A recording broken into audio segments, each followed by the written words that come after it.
तभी तो मैं कहूँ, मुझे पता नहीं ना तो मैं कैसे बताऊं, कैसे बताऊं आपको।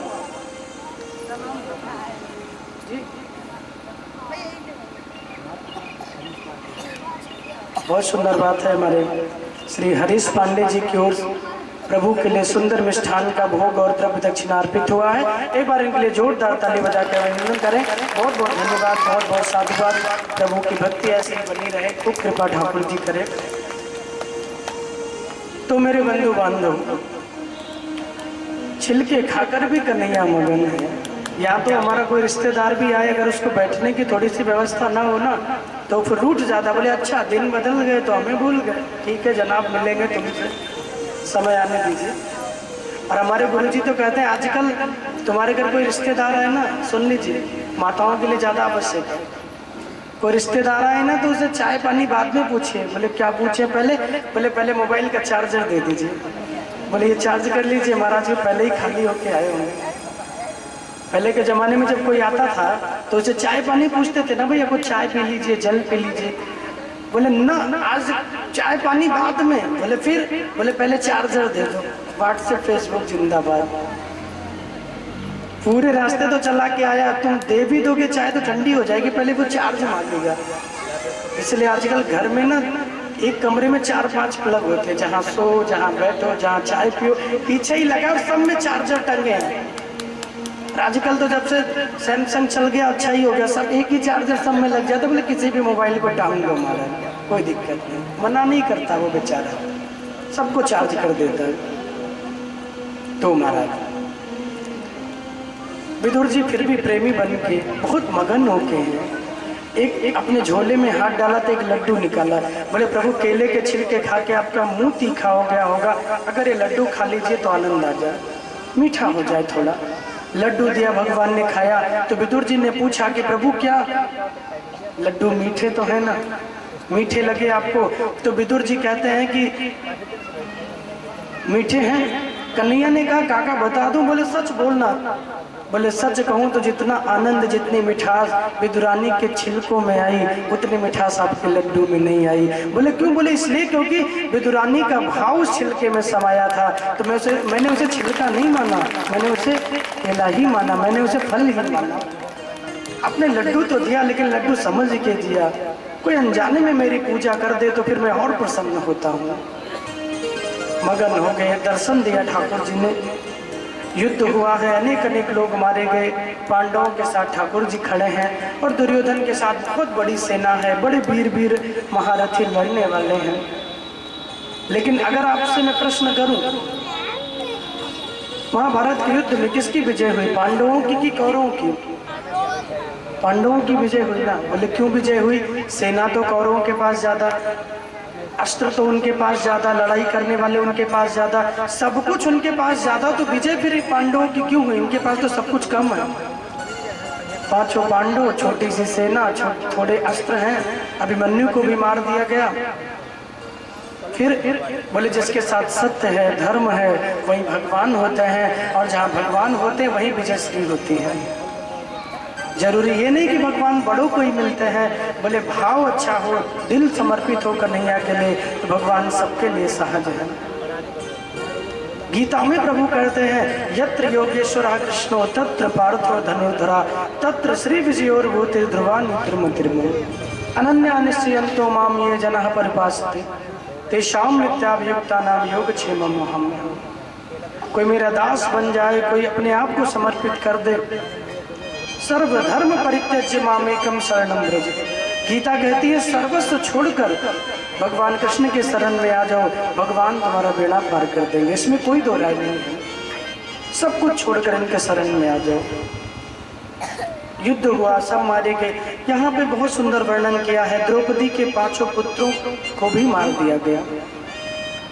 और जब द्रौपदी के पुत्रों की मृत्यु की कथा को सुना, महात्माओं ने हाथ जोड़ के पूछा प्रभु ये कैसी विडंबना है, आप मुझे विस्तार से सुनाइए।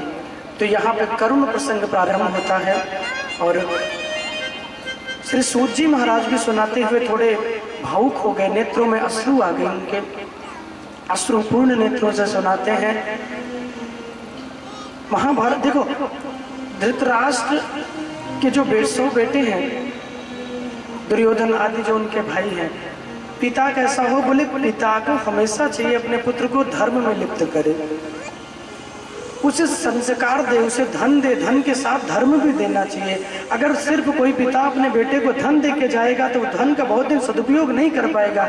अगर धन के साथ धर्म नहीं होगा तो संस्कार धर्म हो तो धन कम भी हो तो वो बहुत कुछ कमा लेगा, लेकिन बिना धर्म के, बिना संस्कार के अगर उसका जीवन है तो आपने तो देखा होगा बड़े बड़े लोगों का धन समाप्त हो जाता है महाराज। कि धन कितना दिन चलता है? धर्म हो, संस्कार हो तो धन बढ़ सकता है। इसलिए बच्चों को धन कम दे के जाएं, माता पिता तो कोई गम नहीं, वो कमा लेंगे जो उनके भाग्य में होगा, लेकिन संस्कार और उन्हें धर्मात्मा बना के जाएं। आप ये पूंजी अगर उनको देकर जाओगे तो ये ऐसी पूंजी है कि दिन दूनी रात चौगुनी बढ़ती ही जाती है, और इसकी कोई लिमिट नहीं है, इतनी बढ़ती जाती है। इसकी ये अनलिमिटेड है महाराज, बढ़ती ही चली जाती है। धर्म आवश्यक है जीवन में आगे बढ़ने के लिए। धृतराष्ट्र ने धन तो बहुत दिया, बल तो बहुत दिया, लेकिन धर्म नहीं दिया, दिया ही नहीं धर्म महाराज। बोले धृतराष्ट्र अंध क्यों हुए? जन्म से ही अंध क्यों इनको जन्म लेना पड़ा? तो बोले एक बहुत प्यारी कथा है, कल मुझसे कोई चर्चा भी कर रहा था तो इसलिए मैंने कहा कि कथा में सुनाऊंगा। धृतराष्ट्र को अंधा क्यों होना पड़ा? देखो कोई भी जीवन में, ध्यान से सुनिएगा ये कथा, कोई भी जीवन में आपके साथ कोई भी कर्म होता है तो वो कहीं ना कहीं आपके पिछले जन्मों से जुड़ा है। पूछ भी लिया गांधारी ने एक बार, भगवान कृष्ण ने वो कथा सुनाई है बहुत प्यारी। बोले ये किसी पिछले जन्म में एक राजा थे धृतराष्ट्र, और बड़े धर्मात्मा राजा थे, बहुत सेवा करते थे, लेकिन कुछ इनके अंदर बुराइयां भी थी। तो इनके राज्य में एक व्यक्ति था, एक ब्राह्मण था, ब्राह्मण ब्राह्मणी। तो उस ब्राह्मण ब्राह्मणी ने एक हंस और हंसनी का जोड़ा पाला था। जब वो बड़े हुए तो एक दिन उस ब्राह्मण को तीर्थ यात्रा पे जाना हुआ चारों धाम की, तो सोचने लगा कि ये हंस इतने सुंदर हैं, हंसनी, मैं इनकी सेवा करता हूँ तो मैं इन्हें कहाँ छोड़ के जाऊँ, मैं इन्हें कहाँ रखूं कि इनका जीवन ठीक से रहे और मैं आऊं तो फिर मुझे मिल जाए। लोगों का क्या भरोसा, कल किसी को दे दूं तो वो ना दे मुझे लौटाए। तो किसी ने कहा अरे राजा तो इतने धर्मात्मा है, क्यों नहीं इस नगर के राजा को ही दे देते तुम कि ये तुम्हारा दोनों हंस हंसनी उनके यहाँ रहेगी, जब तुम आना तो ले लेना। बोले ठीक है। अब जब महाराज ब्राह्मण देवता तैयार हुए जाने के लिए तीर्थ यात्रा, तो उन्होंने वो हंस और हंसनी लेकर राजा के यहाँ पहुंचे और उन दोनों को राजा के सामने रखा। तो राजा ने पूछा कि क्या मतलब है? तो उन्होंने कहा महाराज मैं तीर्थ यात्रा पे जाना चाहता हूँ और अपनी ये अमानत मैं आपके पास रख दे रहा हूँ, मैं लौट के आऊँगा तो मैं ये ले लूँगा, तब तक आप इसका ध्यान रख लीजिएगा, और आप हमारे नगर के राजा हैं, राजा पिता के ही जैसा होता है। राजा ने कहा कोई बात नहीं, ठीक है तुम ये रख दो। सैनिक को आदेश दिया, बोला ठीक है इसकी सेवा होगी, तुम लौटना तो इसे ले लेना। अब राजा के पास रख दिया तो कोई दुख की बात तो थी नहीं, दोनों ब्राह्मण ब्राह्मणी चले गए। अब उन दिनों में पैदल यात्रा होती थी तो बहुत दिन लग गए, खूब यात्रा की। एक दिन राजा ने हंस हंसनी को देखा, इतने सुंदर थे, तो चूंकि राजा मांस भी भक्षण करता था इसलिए राजा की इच्छा हुई कि जब वो गर्भ से हुई और उसने अंडे दिए तो राजा की इच्छा हुई कि क्यों ना इस अंडे को खा लिया जाए, क्या पता कि ब्राह्मण आएगा तो उसे बता देंगे कि ठीक है नहीं हुआ कुछ भी, फिर हम तो राजा हैं। अब लोभ ऐसा हावी हुआ, कर्म ऐसा कृत्य बना कि राजा ने एक अंडे खा लिए उसके। हंसनी को बहुत दुख हुआ, फिर पुनः गर्भ से हुई, फिर 2 अंडे हुए तो दूसरा भी खा लिया, तीसरा भी। राजा इतना निर्दयी हो गया और इतना मांस भक्षण में लिप्त हो गया कि उस हंसनी के 100 अंडे खा गए। 100 अंडे उसने दिए और 100 अंडे राजा खा गया। जब 100 अंडे राजा खा गया तो हंसनी को बहुत दुख हुआ और इसी दुख में वो हंस और हंसनी दोनों ने अपने प्राण छोड़ दिए। बार बार उन्होंने राजा से प्रार्थना की लेकिन वो नहीं माना, तो उन्होंने कहा कि अब ठीक नहीं है जीना, और इतने पुत्रों को हमारे मार दिया गया, इतने हमारे वंश चले गए, तो अब ठीक नहीं है, और दोनों ने प्राण त्याग दिया, प्राण त्याग दिया दोनों ने। अब जब हंस हंसनी चल बसे, धीरे धीरे समय बीता, तो ब्राह्मण ब्राह्मणी एक दिन लौटे। राजा को पता चला कि दोनों लौटे हैं, तो सबसे पहले वो राजा के दरबार में गए, राजा को प्रसाद दिया और कहा कि महाराज आप अब वो हमारी अमानत मुझे दे दीजिए। तो अब राजा को कोई ना बहाना तो बना नहीं था, तो राजा ने कहा देखो महाराज तुम्हारे जाने के बाद नगर में बीमारी फैली और वो बीमारी एक नदी में आई, तो तुम्हारे अंश ने उसमें दोनों ने जाके जल पी लिया, तो वो बीमारी उन्हें लग गई और वो मर गए। उस बीमारी के लगने से वो दोनों मर गए। ब्राह्मण ने सोचा कि ठीक है राजा कह रहे हो तो ठीक होगा, दुखी बड़े दोनों हो गए और बड़े दुखी जब हुए तो लौट कर अपने घर में आए। लेकिन जब उन्हें पता चला राजा का ये कुकर्म, तो वो दोनों बड़े दुखी हुए और उन्होंने इनको श्राप दिया कि राजन तुमको तनिक भी दया नहीं आई, हम तुम्हें श्राप देते हैं 100 पुत्र तुम्हारे होंगे। जैसे तुमने उस मेरे हंस हंसनी के सामने 100 बच्चे उसके अंडे खा लिए, ऐसे तुम्हारे 100 पुत्र होंगे, लेकिन 100 पुत्र तुम्हारे सामने मार दिए जाएंगे। तुम तो जिंदा रहोगे उन्हें देखने के लिए, उनके गम में शरीक होने के लिए, लेकिन तुम्हारे सारे पुत्र मार दिए जाएंगे। और महाराज हम तुम्हें ये भी श्राप देते हैं कि तुम्हें अंधा ही होना पड़ेगा। तो ये श्राप उनको लगा था, इसीलिए वो जन्मांध हुए। और कृष्ण ने उनको ये बताया भी कि पूछा कि प्रभु ये मुझे क्यों ये कष्ट मिला, तो उन्होंने कहा महाराज वो कुकर्म आपका रहा पिछले जन्म कई जन्मों का, इसलिए ये भोगना पड़ा। शास्त्र कहता है कि 100 जन्मों के पापों को भोगना पड़ता है। आपका जब तक सत्कर्म चलता रहेगा तब तक आपको पाप नहीं भोगना पड़ेगा। सत्कर्म जैसा ही कम होगा तो चाहे 100 जन्म पहले भी आपने कोई कुकर्म किया होगा, पाप किया होगा, तो तुरंत उसका फल आपको भोगना पड़ेगा। बोले महाराज प्रमाण दीजिए। बोले प्रमाण भागवत है, प्रमाण महाभारत है और प्रमाण भीष्म पितामह आपके सामने है। भीष्म पितामह को बाणों की सैया मिली। क्या मिली? क्या भीष्म पितामह के जैसा कोई प्रतिज्ञाबद्ध था? भगवान ने प्रतिज्ञा की कि मैं अस्त्र नहीं उठाऊंगा, तो उन्हें भी अस्त्र उठाने पे मजबूर कर दिया भीष्म पितामह ने। अर्जुन पे ऐसे बाण छोड़े, ऐसे बाण छोड़े कि रथ के पहियों को लेकर भगवान को दौड़ना पड़ा उन्हें मारने के लिए।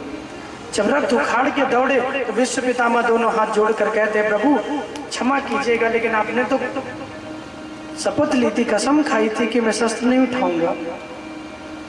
भगवान शस्त्र रख देते हैं। भक्त के ऊपर कोई विपदा आई तो भगवान अपने कसम को, अपने वादों को भी तोड़ देते हैं। अपना मान भले टल जाए पर भक्त का मान न टलने पाए।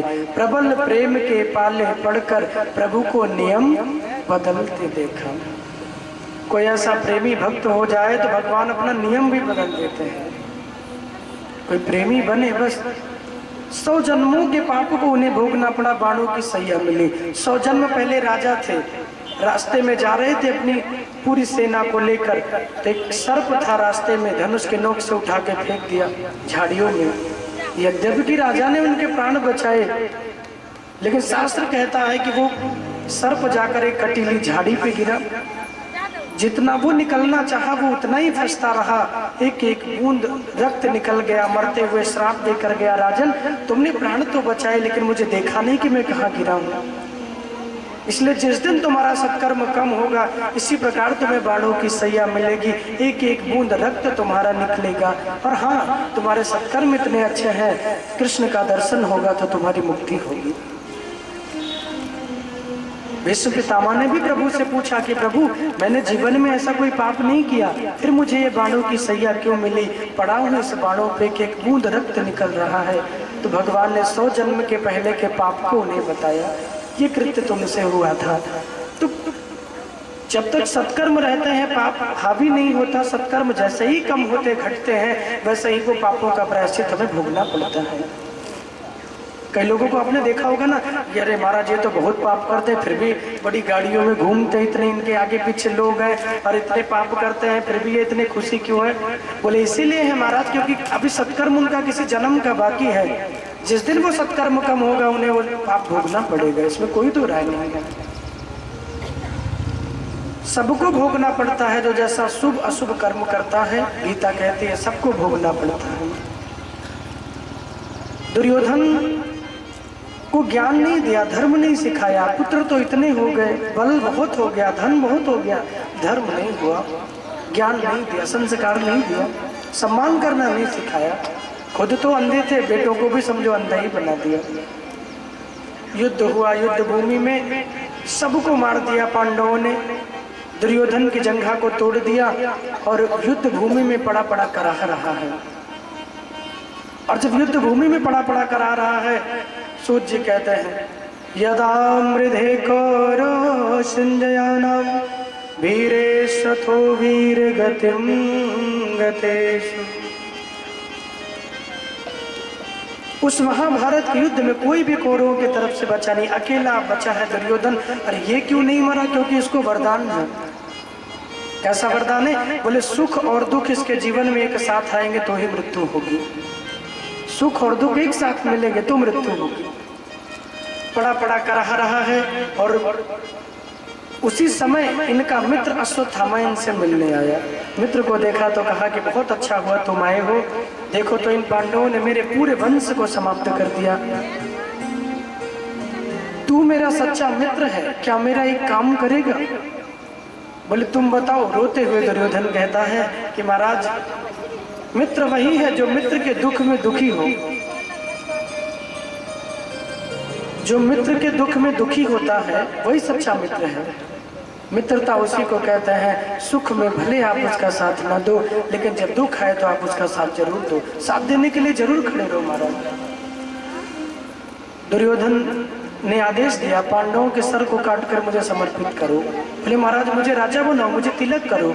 अपने खून से तिलक कर दिया, रक्त का तिलक किया।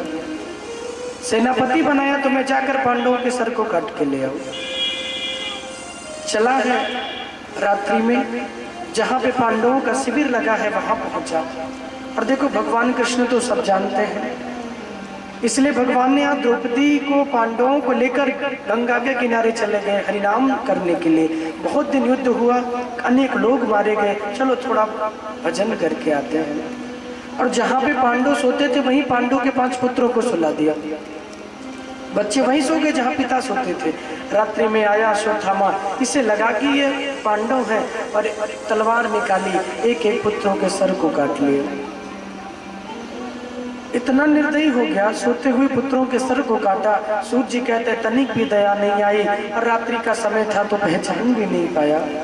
और चूंकि पांडवों के पुत्र दिखते थे बिल्कुल पांडवों के जैसे, एक एक से एक बेटा बिल्कुल पांडवों के जैसे, लेकर इनको सर को लेकर चला। सिर्फ धर पड़ा हुआ है, पूरे कमरों में रक्त की धारा बह रही है। यहाँ पे द्रौपदी जी को अपशगुन होने लगा, चूंकि माँ है ना, तो प्रभु से कहती है मुझे अच्छा नहीं लग रहा, चलो हम शिविर चलते हैं। लेकिन भगवान ने उन्हें रोका है। और यहाँ दुर्योधन के पास जब पहुंचा तो सूर्य उदित हो गए, दिन हो गए। बड़ी खुशी मन से आया और पांडवों के पुत्रों के सर को दे दिया और कहा महाराज ये पांडवों के सर हैं, लीजिए। दुर्योधन बड़ा खुश हो गया। जो काम कर्ण नहीं कर पाए, जो काम विश्व पितामह शल्य बड़े बड़े वीर योद्धा नहीं कर पाए, वो तूने कर दिया, तू ही मेरा सच्चा मित्र है। लेकिन जब उन पांडवों के बच्चों के सर को लेकर हाथों में दबाने लगा तो वो सर दबने लगा। और जब सर दबने लगा तो वो समझ गया ये पांडवों के सर नहीं हो सकते। भीम का अर्जुन का सर मेरे दबाने से दब जाए ये संभव नहीं है। फिर क्या करें? जब ध्यान पूर्वक उनको देखा सर को तो समझ गया ये बच्चों के सर है। ध्यान पूर्वक देखा तो पहचान गया, बच्चों के सर को देखते ही दुखी हो गया। कहते हैं आज से पहले कभी रोया, आज से पहले कभी रोया नहीं था, लेकिन आज पहली बार नेत्रों में अश्रु आए। और कहता है कि तू मेरा मित्र नहीं है, मित्र तुम्हारे जैसे थोड़ी होता है। अरे मैंने पांडवों को मारने के लिए कहा था, शत्रुता मेरी उनसे थी, बच्चों से मेरी कोई शत्रुता नहीं थी। मेरे कुल में कोई नहीं था, मेरे भैया के कुल में थे, कभी मुझे तिलांजलि देते, कभी मेरे नाम का पिंडदान कर देते तो मेरी भी आत्मा मुक्त होती। तूने तो मेरी आत्मा की मुक्ति का साधन भी मुझसे छीन लिया। मुझे लगता है मेरी आत्मा मुक्त नहीं होगी। सुख खुश हुआ था, सर समझ के पांडवों का, बच्चों का सर समझ के दुखी हुआ। सुख दुख एक साथ आए तो मृत्यु को प्राप्त हो गया। सुबह कृष्ण लेकर सबको पहुंचे हैं। दासी को भेजा मैया द्रौपदी ने पुत्रों को जगाने के लिए। और जब दासी को भेजा जगाने के लिए तो जैसे ही कमरों में आई है देखा पूरे कमरों में रक्त की धारा है, पूरे कमरों में। शरीर पड़ा है लेकिन सर नहीं है। अब ये कैसे कह दे द्रौपदी से, कह नहीं पा रही है, मौन हो गई। द्रौपदी जी जब आई तो अब आप सोचिए कि माँ के हृदय पे कितनी पीड़ा हुई होगी। एक पुत्र जिससे दूर हो जाए तो कितनी तकलीफ पीड़ा होती है। यहाँ तो माँ के 5 जवान बेटे और 5 के शरीर पड़े हैं लेकिन सर नहीं है। रोती हुई, अश्रुरोदन करती हुई वहीं पे मूर्छा खा के गिरती हैं। बड़ी जोर की आवाज हुई। भगवान कृष्ण भी आए, पांडव भी आए। ये दृश्य देखा तो सबकी वाणी मौन हो गई। सबके नेत्रों से अश्रु की जलधारा निकल रही है। ये कुकर्म किसने किया? ऐसा जघन्य पाप किसने किया? बच्चों की हत्या तो सबसे बड़ा पाप माना जाता है शास्त्रों में, फिर ऐसा जघन्य अपराध किसने किया?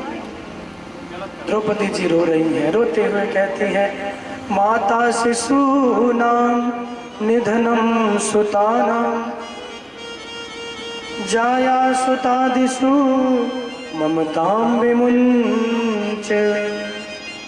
माता शिशूनां निधनं सुतानां, पुत्रों के निधन को सुन के रोए जा रही हैं।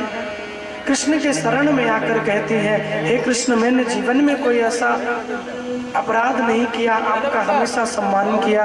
और मैंने सुना था जिनके पास भगवान होते हैं उन्हें कभी किसी दुख नहीं मिलता, किसी प्रकार का दुख नहीं भोगना पड़ता। फिर ये कैसे हुआ? भगवान ने समझाने की कोशिश करते हैं। द्रौपदी जी नहीं मानी है, बार बार कृष्ण से प्रार्थना करती है, महाराज आप हमारे पुत्रों को लौटाइए, हमारे पुत्रों को लौटाइए। कृष्ण ने बहुत समझाया, नहीं मानी। द्रौपदी जी, प्रभु मैंने हमेशा आपका आदर किया, सम्मान किया, आपके रहते हुए, भगवान के रहते हुए ये अपराध कैसे? एक पुत्र रह जाता तो उसी के सहारे जीवन काट लेती। अब तो कोई पुत्र नहीं है तो मुझे भी अब जीने का इच्छा नहीं है, मैं भी प्राणों का त्याग करूंगी। अर्जुन ने समझाया, प्रण ले लिया, जिसने भी तुम्हारे पुत्रों को मारा है उसे मैं शाम से पहले मृत्यु को प्राप्त कराऊंगा, तुम्हारे सामने करूंगा, तुम्हारी जो इच्छा उससे दंड देना। संकल्प लिया अर्जुन ने। द्रौपदी जी रो रही हैं और रोते हुए द्रौपदी जी सोच रही हैं। भगवान कृष्ण रथ को निकाले। सूत जी कहते हैं, संक्षेप में हम श्रवण करें तो शाम होने से पहले अश्वत्थामा को अर्जुन ने पकड़ लिया। ले कैसे आ रहे हैं? बोले बंदी की भांति ले आ रहे हैं। आज बालों को पकड़ लिया है, रथ में बैठे हैं, घसीटते हुए बालों को ले आ रहे हैं। शिविर में पहुंचे, द्रौपदी जी के सामने छोड़ दिया। अश्वत्थामा कौन है? द्रोणाचार्य का पुत्र है। गुरु का पुत्र गुरु के ही समान सम्माननीय होता है, गुरु के ना होने पर। सर उठाया तो द्रौपदी ने देखा ये तो गुरु का पुत्र है। नहीं नहीं अर्जुन, तुमसे कोई भूल हुई है, मुझे नहीं लगता इसने हमारे पुत्रों को मारा होगा। भला गुरु का पुत्र ऐसा पाप क्यों करेगा? अर्जुन कहते यही इसी ने मारा है। तो द्रौपदी से पूछा कि आप बताओ इसके साथ क्या किया जाए, क्योंकि बेटे पे माँ का अधिकार ज्यादा होता है बजाय पिता के। माँ का अधिकार, इसलिए तो राम जी वन को जाने लगे और कौशल्या जी से कहते हैं कि पिता की आज्ञा है माँ, पिता की आज्ञा पुत्र को माननी चाहिए। तो कौशल्या जी कहती हैं, अगर तुम्हारे पिता ने कहा है वन जाने के लिए तो मैं तुम्हारी माँ हूँ, मैं तुम्हें रोक रही हूँ और मेरा अधिकार तुम्हारे पिता से ज्यादा है। तो रामायण भी कहती है कि माँ का अधिकार ज्यादा होता है पिता से। छोड़ दीजिए, बड़ी सुंदर बात कही है। ब्रह्म बंधुर्न हंतव्य आतताई बधारहण मुच्यता में से ब्राह्मणों नितराम गुरु। छोड़ दो मुच्यताम। सब लोग सोच रहे हैं कि क्यों छोड़ दें। द्रौपदी जी के मन में ऐसा भाव क्यों आ रहा है कि छोड़ दो? बोले इसीलिए छोड़ दो क्योंकि पहला कारण ब्राह्मणों, ये ब्राह्मण है और ब्राह्मण कोई भी पाप क्यों ना करे, आप उसे कोई भी दंड दीजिए लेकिन उसे जीवन का दंड मत दीजिए, मृत्यु मत दीजिए, बाकी कोई भी दंड दीजिए। वध का प्राविधान शास्त्रों में नहीं है, ब्राह्मण के दंड दे सकते हैं। और दूसरा कहते हैं नितराम गुरु, मनुष्य का जो गुरु है ना वो ब्राह्मण ही है, क्योंकि जब जन्म हुआ तो ब्राह्मण का काम लगा, नामकरण होने लगा तो काम लगा, संस्कार होने लगे सब तो काम लगा। हालांकि आजकल वो नहीं, आजकल माताएं एडवांस है, वो खुद ही नाम रख लेती हैं। ज्यादा झंझट वो नहीं पालती है, और नाम भी गजब के होते हैं, बहुत छोटे से, टिंकू पिंकू रिंकू, एकदम छोटे नाम जो एकदम लेने में कोई दिक्कत ना हो, एकदम छोटे से। पहले के जमाने नाम भी बहुत बड़े बड़े होते थे, राम सुखदास, अवधेश कुमार, बड़े बड़े नाम होते थे यार। आजकल बड़े छोटे नाम होते हैं। मृत्यु के बाद भी ब्राह्मण का काम लगता है, इसलिए ब्राह्मणों ने तराम गुरु। द्रौपदी जी ने शास्त्रों की बात की है, हे अर्जुन, हे प्रभु, ब्राह्मण है और ब्राह्मण मनुष्य का गुरु है, इसलिए इसे छोड़ दो। और दूसरी बात, गुरु का बेटा गुरु के ही समान वंदनीय होता है, तो गुरु जी नहीं है तो ये गुरु के सम्मान को पाने के अधिकारी है, सम्मान नहीं दे सकते तो अपमान मत करो, इसे छोड़ दो। पुत्र मेरा है, मेरे पुत्र मरे हैं, इसे छोड़ दीजिए। भीम को लगा कि अर्जुन छोड़ ना दे, द्रौपदी जी कह रही है, भीम ने गदा तानी, बोले तुम छोड़ दोगे तो हम इसे मार देंगे, हम नहीं छोड़ने वाले, मारा। अर्जुन को समझ में नहीं आया तो कृष्ण खड़े हैं तो भगवान के पास चले गए। पांडवों ने जब जब राय ली है तब तब ठाकुर जी से ली है। आपके जीवन में आपके सलाहकार कौन है, ये बहुत महत्वपूर्ण है। हुई जीवन एडवाइजर माय डियर, आपका सलाहकार कौन है आपके जीवन में, ये महत्वपूर्ण भूमिका निभाता है। सलाह देने वाला अच्छा होना चाहिए। बोले कैसे? बोले दुर्योधन जब जब सलाह लेता है ना, एडवाइस लेता है तो किससे? मामा शकुनी से। शकुनी को बोला कि उनसे बोलते अब ये काम करना तो ये करना, जो खेलना तुम खेलना। और ये जब सलाह लेते हैं प्रभु पांडव, तो बोले मामा मामी से नहीं, ये सीधे ठाकुर जी से लेते हैं। ये कोई भी बात हो तो कृष्ण के सामने रख देते हैं, कृष्ण से ही पूछते हैं। इसलिए सलाहकार अच्छे रहे तो इसलिए विजय श्री पांडवों को मिली। सलाहकार जीवन में अच्छा होना चाहिए। जो भी आपके आसपास लोग रहते हैं आपकी संगति में, इसीलिए कल मैंने कहा था ध्यान देना, संगति अच्छी होनी चाहिए। संगत से गुण होता है, संगत से गुण जाता है। अब शराबी का संग होगा तो वो पीना ही सिखाएगा ना, वो थोड़ी कहेगा तू राम नाम जप माला लेके। वो कहे पीने में बड़ा आनंद है। बोले कैसे? बोले रात में पी लेगा तो उड़ेगा ऊपर हवा में। बोले कैसे? बोले कल मैं सो रहा था चारपाई पे, वो बताता पीने वाला, तो मैं उड़ रहा था आकाश में, अरे क्या नजारा था महाराज, एकदम आनंद ले रहा था, बस आनंद में डूबने वाला था कि क्या बताएं, नींद एकदम डूब गया था। वो उसे भी सिखाएगा। कोई चोर होगा तो वो चोरी करना बताएगा, बोले हाँ आज इस बैंक में हाथ मार लेते हैं, करोड़ों का धन मिलेगा, आज इनकी जेब साफ कर ले। तो बुराई का संग करोगे तो बुराई असर करेगी। कोई भक्त के पास बैठोगे तो बुरी चर्चा भी करोगे, बोले भैया राम राम, ये सब छोड़ो और थोड़ी हरी चर्चा करनी हो तो बताओ। तो साधु संत का संग आपको अच्छा बनाता है। हमेशा संग करो तो अच्छा करो। बुरे संग में रहने से आपका मन दूषित होता है, आपके विचार गंदे होते हैं, आपका चरित्र दूषित होता है। महाराज संग किया अच्छा किया जाए। भगवान से जब पूछा कि प्रभु तुम बताओ, तो भगवान कहते हैं ब्रह्म बंधुर न हंतव्य आतताई बधारहण। सच तो यही है अर्जुन कि ब्राह्मण वध के योग्य नहीं होता, सच यही है, इसे छोड़ दो।